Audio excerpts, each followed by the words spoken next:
Hello friends, नमस्कार। Hope all is good.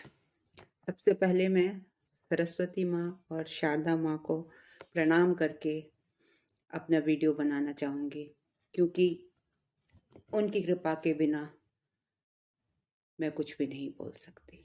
जो भी शब्द होंगे, जो भी प्रेरणा आएगी, वो मैं आपके सामने पेश करने जा रही हूँ। So let us discuss about sixth house of the Kundli. Till now, we have discussed the benefic houses, first to fifth house of the horoscope. But today, as it is a general opinion of the people that sixth house is a malefic house and it is called Dusthan also, बुरा घर। हालांकि मेरी opinion में ये बुरा नहीं है। अगर इसमें कुछ पॉइंट्स जो हम डिस्कस करेंगे नेगेटिव हैं, तो पॉजिटिव पॉइंट्स भी हैं। जब इंसान जन्म लेता है तो जन्म से मृत्यु तक उसको सभी जिंदगी के सभी पहलुओं से गुजरना पड़ता है, जैसे कि बचपन। और वो कैसे देखेंगे हम?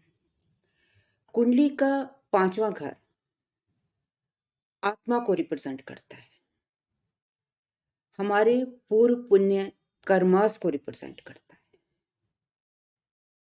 हमारी एजुकेशन को रिप्रेजेंट करता है, हमारी इंटेलिजेंस को रिप्रेजेंट करता है। So next to fifth house is sixth house, which is mostly considered as malefic. So today let us analyze whether it is totally malefic or some beneficiaries are also there. When we are born, our Atma comes from fifth house, and then sixth being the second house to the fifth house, it gradually grows and completes its journey till death to 12th house and reaches to main goal to Paramatma. So after the birth, which I consider from the fifth house, the native will grow, और grow करने जब वो grow करेगा तो उसे सभी stages से गुजरना पड़ेगा। So let us see, what does this sixth house represent? Sixth house is basically house of rogue, enemies, rin, and other things which I will discuss later. Mainly these three things are there. जब second house में हम fifth house से देखते हैं, sixth house is second to fifth house, becomes the family house. अब the native is growing, तो सबसे पहले उसका क्या देखेंगे हम?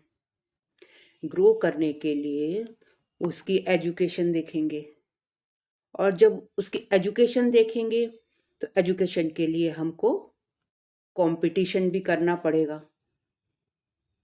तो ये घर कंपटीशन का भी बन गया, और जैसे जैसे वो बड़ा होगा तो उसकी जिंदगी में हेल्थ इश्यूज भी आएंगे, और जब हेल्थ इश्यूज आएंगे तो वो रोग के रूप में दिखाई देंगे।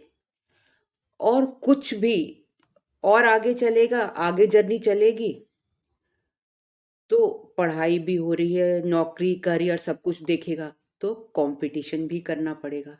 तो हो गया ना, कितना अच्छा एस्ट्रोलॉजी बता रही है। तीनों चीजें हो गई, उसे अपनी जर्नी पूरी करनी है, इसके थ्रू जाना है। तो सिक्स्थ हाउस हमें बता रहा है कि हमें कौन कौन से हमारी जिंदगी में रोग हो सकते हैं, कौन कौन सी हमारे एनिमीज हो सकते हैं। हम किस टाइप का जॉब करेंगे, हमारे ऊपर कैसे ऋण हो सकते हैं, वो उतरेंगे या नहीं उतरेंगे, ये सभी चीजें हम 6th हाउस से देख पाते हैं। अब 6th house it is a पृथ्वी तत्व, और पृथ्वी तत्व होने के कारण ये it is a stable house. Stability होती है यहाँ पर, नेटिव में स्टेबिलिटी होती है, इंडिसिजिव नहीं होता है वो। इस घर का अगर हम काल पुरुष कुंडली के हिसाब से देखें तो इस घर का जो मालिक होता है, लॉर्ड होता है, वो मरकरी होता है, बुध। और इसके कारक सिग्निफिकेटर कारक कौन होते हैं? इसके कारक होते हैं मंगल और शनि। तो 3 प्लैनेट्स का 6th हाउस, 3 प्लैनेट्स का एक ट्रायंगल बन गया। हमें इसी ट्रायंगल की एनर्जीज को समझते हुए आगे बढ़ना है।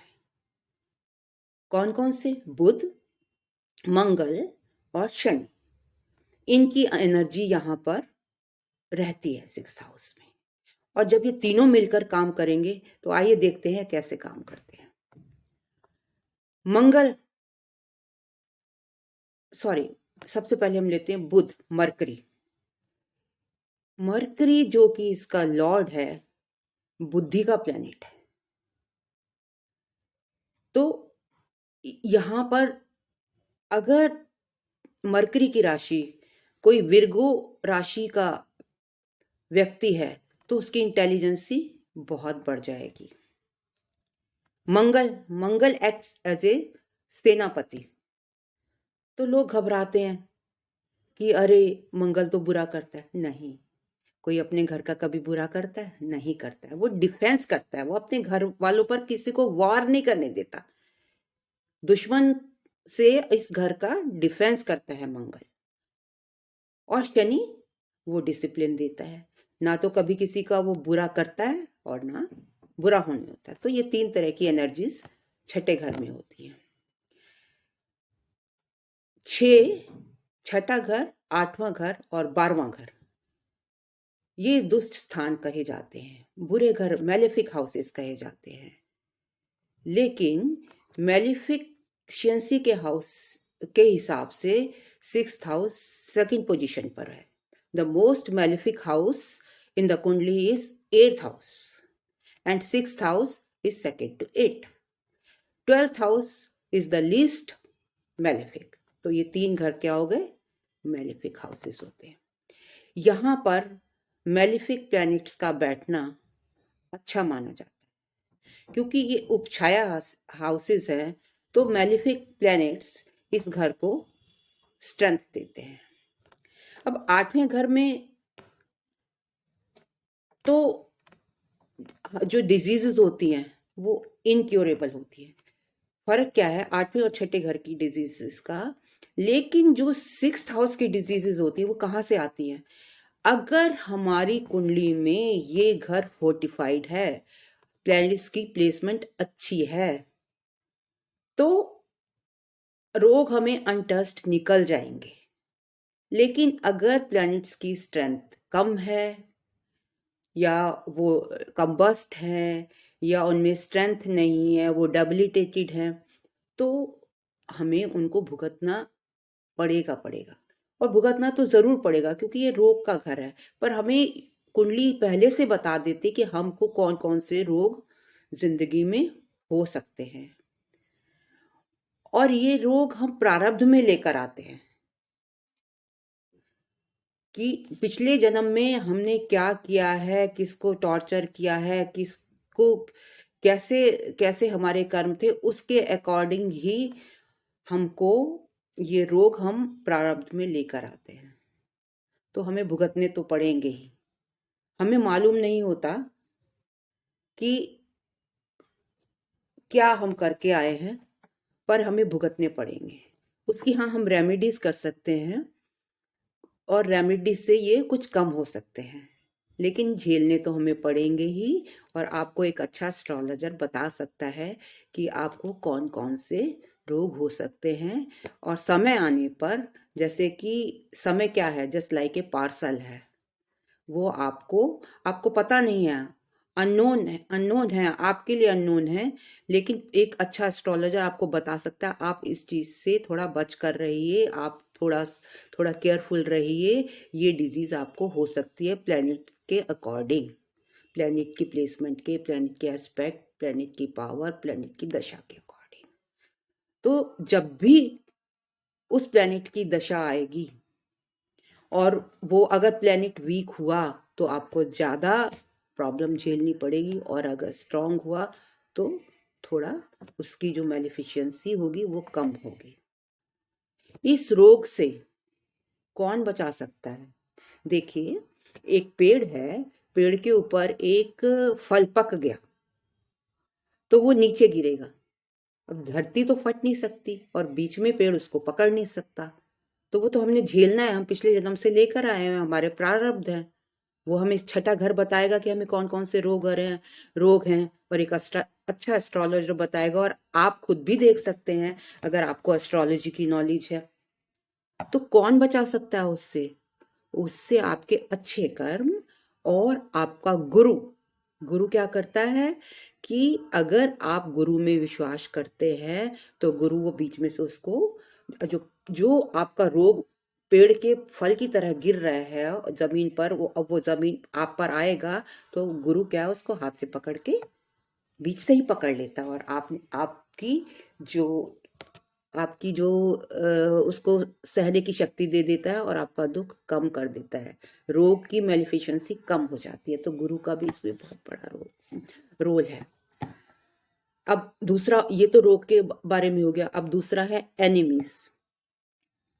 कुंडली का 7वां घर आपको फ्रेंड्स और पब्लिक अपीयरेंस के बारे में बताता है, क्योंकि ये 7वें घर से 12वां घर है। तो 12वां घर व्यय का होता है, तो means 6th house shows absence of friends, means your enemies। आपके छुपे हुए एनिमीज कौन कौन से हैं, ये भी कुंडली का छठा घर ही बताता है।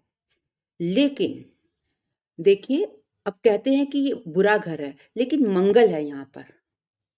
मंगल यहाँ पर आपको रोगों से, आपके एनिमी से लड़ने की स्ट्रेंथ देता है। शनि के साथ मिलकर, बुध के साथ मिलकर, बुद्धि के साथ मिलकर ये आपको लड़ने की स्ट्रेंथ भी देता है। तो इसको आप टोटली बुरा घर नहीं कह सकते, इसके सिग्निफिकेटर आपको हेल्प करते हैं। It is also called immune house. ये आपकी इम्यूनिटी को भी बताता है, आपकी इम्यूनिटी कैसी है, रोगों को सहने के लिए लो है, हाई है, कैसी है। तो ये एनिमी हाउस भी हो गया। अब आप अपनी जर्नी पूरा कर रहे हैं, आपकी एजुकेशन हो गई, आपका आपका स्वास्थ्य हो गया, और आपको अपने एनिमीज का पता लग गया। तो अब आगे आप क्या करेंगे? आपको खाने पीने को भी तो चाहिए, पैसा चाहिए। तो ये आपका बैंक बैलेंस भी शो करता है, आपको बैंक से लोन शो करता है, आपको बैंक से लोन मिलेगा या नहीं मिलेगा, आपको आप कर्जा उतार पाएंगे या नहीं उतार पाएंगे, ये सब भी कुंडली का छठा घर ही आपको बताएगा। लोन्स हो लोन जब अब लोन्स हो गया, अब now coming to career, career. अब भाई जीने के लिए आप अपनी जर्नी में चलते जा रहे हैं, तो उस पर्सनैलिटी में क्या आएगा? पर्सनैलिटी कैसे कंप्लीट होगी? आपके पास पैसा कहाँ से आएगा? जब आपकी अच्छी कमाई होगी। अच्छी कमाई कैसे होगी? प्रोफेशन के थ्रू होगी। तो उसमें आपकी एजुकेशन भी को भी हम यहाँ से देख सकते हैं, प्लस आपको अच्छे करियर के लिए कंपटीशन करना पड़ेगा। और जब तक ये कंपटीशन का ज़माना है, बिना कंपटीशन के कुछ भी नहीं मिलता। और जब आप कंपटीशन करेंगे और तभी आपको अच्छा प्लेसमेंट मिलेगी, अच्छा आपका करियर होगा। वो सब भी कुंडली का छठा घर ही दर्शाता है। तो देखिए किस तरीके से हमारी जर्नी पूरी हो रही है। एजुकेशन हो गई, हमारा स्वास्थ्य हो गया, हमारा कैरियर हो गया, हमारा ऋण हो गया। लेकिन इसमें बैठे प्लैनेट्स हमको मंगल मंगल जो है वो एक स्ट्रॉन्ग प्लैनेट है, और ये डिफेंस सिस्टम को भी स्ट्रॉन्ग रखता है। ये हमारा डिफेंस करता है, रोगों से डिफेंस करता है, एनिमी से डिफेंस करता है। और अगर हमको लोन लेना है तो उसमें भी हमारा मंगल थोड़ा सा स्ट्रॉन्ग होगा तो हम भाग दौड़ कर सकते हैं। बुध से हमारा दिमाग तेज होगा तो हम दिमाग लगा सकते हैं, हमको किस तरीके से लोन मिलेगा, कैसे पैसा मिलेगा, किसको हम वो करेंगे, कैसे हम उसको रीपे करेंगे, हमारी डेब्ट्स क्या हैं उसकी हम प्लानिंग कैसे करेंगे। और शनि भी इसमें मदद करता है। शनि हमको डिसिप्लिन बनाएगा, ये सब तभी हमारा करियर भी अच्छा होगा ना। तो इस तरीके से ऋण हो गया, रोग हो गया, करियर हो गया, पैसा हो गया, ये सब हम कहाँ से देख रहे हैं? ये सब हम छठे घर से देख रहे हैं। छठे घर से हम मैटरनल रिलेशंस भी देख सकते हैं। हमारी बुआ के साथ, हमारे कजन्स के साथ कैसे रिलेशंस हैं, ये सब भी छठे घर से ही देखा जाता है। एंड जब बंदा ये इस घर का जो लॉर्ड है वो मरकरी है, वो इस घर में आके स्ट्रांग हो जाता है, क्योंकि वो एग्जॉल्टेड स्टेट में होता है। काल पुरुष कुंडली में मरकरी की दो राशि होती हैं, 3 और 6। तीसरे घर में ये इतना स्ट्रांग नहीं हो पाता है, और क्योंकि वहां पे इसकी इतनी अच्छी पोजीशन नहीं होती है। लेकिन छठे घर में ये 6 राशि में आके एग्जॉल्ट करता है, तो आपकी जो सोचने की शक्ति है वो बहुत बढ़ जाती है। और यह अगजी जो जो विर्गो लग्न का व्यक्ति होगा, जिसकी राशि विर्गो होगी, उसको ये मरकरी बुद्धि का जो कारक है उसको बहुत ही बुद्धिमान बना देता है, बहुत चतुर बना देता है। मरकरी यहाँ बैठकर नेटिव को खूबसूरत बना देता है, उसमें वाक चातुरता दे देता है, वो बहुत मीठा बोलता है। और मंगल यहाँ पर आपको एनर्जेटिक बना देता है। ये देखिए सारी एनर्जीज यहीं पर निहित हैं। And it is a house of called court cases. Yes, अब जब आप अपनी जर्नी पूरी कर रहे हैं, करियर भी हो गया, और जब रिलेशंस होंगे, आपस में इंटरेक्शन होगी, तो क्या कुछ कहीं पे अनबन भी हो सकती है। और वो कहाँ से देखेंगे हम? वो भी हम छठे घर से देखेंगे, क्योंकि 7वां घर हर हर घर का क्या जस्ट ऑपोजिट जो होता है वो 7वां घर होता है। वो उसका एक तरीके से अपोजिट हाउस जो होता है, एनिमी की तरह एक्ट करता है। इसी तरीके से 7वां घर में तो हमें पता होता है, जैसे अगर कालपुरुष की कुंडली है तो उसका जो 7वां घर है, 7वीं राशि है वहां पर, वो हमारे स्पाउस की राशि, और हमें पता है हमारा स्पाउस हमें क्या क्या दुख या सुख दे सकता है।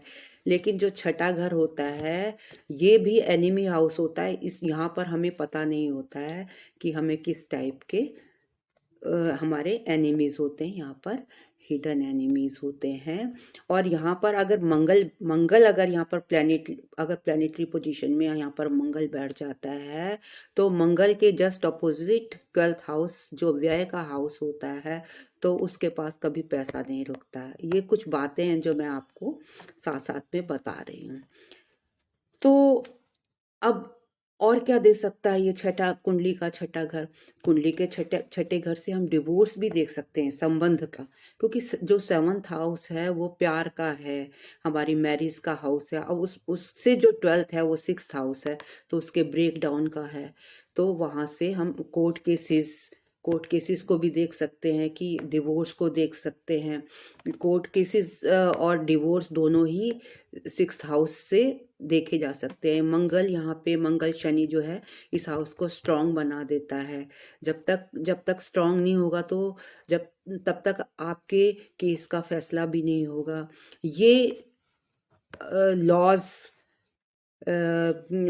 लॉज लॉ हाउस भी कहा जाता है इसको। यहाँ पर नियम अगर बनते हैं तो तोड़ने के लिए भी होते हैं और बनने के लिए भी होते हैं, दोनों तरीके से होते हैं। तो वो भी आपका छठा घर ही आपके लॉज को दिखाता है। और यहाँ पर अगर अच्छा कॉम्बिनेशन हो तो बंदा जुडिशरी या उस फील्ड में भी जा सकता है। तो दोस्तों, हमने देखा कि यहाँ से हम डिवोर्स देखते हैं, यहाँ से हम कंपटीशन देखते हैं, यहाँ से हम ऋण देखते हैं, यहाँ से हम रोग देखते हैं, हम यहाँ से हम एनिमीज देखते हैं। तो आइए अब देख लेते हैं कि अगर यहाँ पर हमारी जो प्लानिटरी पूंजी, कौन कौन से प्लैनेट्स हैं जो यहाँ पर बैठकर हमको किस तरीके का परिणाम देते हैं। हाँ, एक बात मैं बताना भूल गई कि मंगल जो है यहाँ पर हमको एक्सीडेंटल इंजरीज भी देता है कि अगर वो शुक्र के साथ मिल जाए तो ये हमारे शरीर में जो चोट लगती हैं, इंजरीज होती हैं, वो उनके बारे में बताता हूँ। उनको भी हम यहीं से फाइंड आउट कर सकते हैं, सिक्स्थ हाउस से। और जस्टिस, अगर सिक्स्थ हाउस और 10th house are in relation to each other, justice matters can be seen from sixth house. Court cases का मैं आपको ऑलरेडी बता चुकी। यस, आई डिजीजेस अगर यहाँ पर शुक्र हो, and then teeth diseases because Saturn is the significator of 6th house। और यहाँ तक कि एपिलेप्सी की भी प्रॉब्लम यहाँ से देखी जा सकती है 6th हाउस से, क्योंकि मरकरी और शनि के कॉम्बिनेशन कई बार हमको एक एपिलेप्टिक पोजीशन में भी डाल सकते। ज़रूरी नहीं है कि अगर मंगल और शनि का यहाँ पर कॉम्बिनेशन है या मरकरी यहाँ पर बैठा है तो इस तरीके का होगा। There are chances, this all depends on the strength and दशा and of the planet, aspect of the planet. Skin diseases, Mercury यहाँ पर बैठकर स्किन डिजीज देता है, लेकिन वो भी डिपेंड करता है कि मरकरी किस स्थिति में है। Next is law and judiciary. 6th house is associated with law and judiciary. If 6th house and 6th lord gets connected to 2nd lord and 2nd house, in such case the native become an extraordinary lawyer, even a जज भी बन सकता है और lawyer भी बन सकता है। और अगर इस कॉम्बिनेशन में जुपिटर और केतु भी मिल जाएं तो 100% जज बनेगा। देखिए कितना कुछ कुंडली हमें ओपन करती है, हमें बताती है कि क्या क्या हम कुंडली से देख सकते हैं। अब देखिए फर्दर डिस्कस कर लेते हैं मंगल के बारे में। अगर मंगल यहाँ पर बैठ जाए तो इट इज एन एक्सेप्शन, क्योंकि ये इसका, मैं कालपुरुष कुंडली की बात कर रही हूँ, इसका 8th एस्पेक्ट लग्न पर पड़ता है तो ये व्यक्ति को एक्स्ट्रा ऑर्डिनरी पावर दे देता है और उसको स्ट्रेंथ मिल जाती है, उसके पास एक्स्ट्रा ऑर्डिनरी पावर आ जाती है। अब आपने देखा होगा जितने बड़े बड़े पॉलिटिशियंस होते हैं, जितने जो बड़ी हाई पोजीशन पर होते हैं, जो प्लेयर्स वगैरह होते हैं, तो उनका ज़रूर कुंडली का 1st हाउस और 6th हाउस से कनेक्शन होगा, वहाँ पर मंगल से भी कनेक्शन होगा, क्योंकि मंगल तो स्ट्रांग है ना, डिटरमिन्ड है ना, एक्टिव है ना। तो ये सब कुछ, ये सब क्वालिटीज चाहिए आप एक पॉलिटिशियन बनने के लिए, एक गुड प्लेयर बनने के लिए। तो ये सब हम 6th हाउस से ही देखते हैं। और अगर यहाँ पर सूर्य बैठ जाए 6th हाउस में, अगर सूर्य बैठ जाए तो क्या होगा। देखिए सूर्य जो है पावर है, सूर्य सन है, इसके पास बहुत ज़्यादा पावर है। तो ये मरकरी के साथ मिलकर सूर्य एक बुधा आदित्य योग बनाता है। तो आपको बहुत ही अच्छी योग बनाकर बहुत अच्छे रिजल्ट्स देगा, अच्छी पावर दे देगा, बोलने की पावर दे देगा, आपकी स्पीच बहुत अच्छी हो जाएगी। लेकिन क्योंकि कई बार ये भी देखा गया कुंडली में कि ये सब बुद्धादित्य योग होने के बावजूद भी जो है आपको उसके अच्छे रिजल्ट्स, फुल रिजल्ट्स नहीं मिलते। वो इसलिए नहीं मिलते क्योंकि छठे घर में सूर्य नियर डेबिलिटेशन होता है, नीच का, 7वीं राशि में जाके नीच का हो जाएगा और वो अभी 6 राशि में बैठा है। वो नो डाउट वो योग तो बना रहा है लेकिन इतना पावरफुल उसका रिजल्ट नहीं होता, because it is going towards, sun is going towards debilitation. इस वजह से ये ऐसा नहीं हो पाता। और मरकरी के बैठने से वो मीठा बोलता है और बृहस्पति के बोलने से तो सब कुछ ही शुभ हो जाता है। So these were the few placements of the few planets जो मैंने अभी आपको बताए। तो hope you like my video. अगर आपको मेरा वीडियो पसंद आया हो तो लाइक कमेंट कीजिए एंड सब्सक्राइब ज़रूर कीजिए, सो दैट मैं जल्दी से जल्दी मेरा वीडियो आपके पास तक पहुँचे। तो आज के लिए इतना ही, जल्दी आती हूँ 7th हाउस के बारे में सभी ज्ञान आपको दूंगी अगले वीडियो में। Till then, bye bye. Thank you very much for listening so patiently, and thank you to Saraswati Mata and Sharda Ma for cooperating me and coming here to bless all of us. Thank you so much.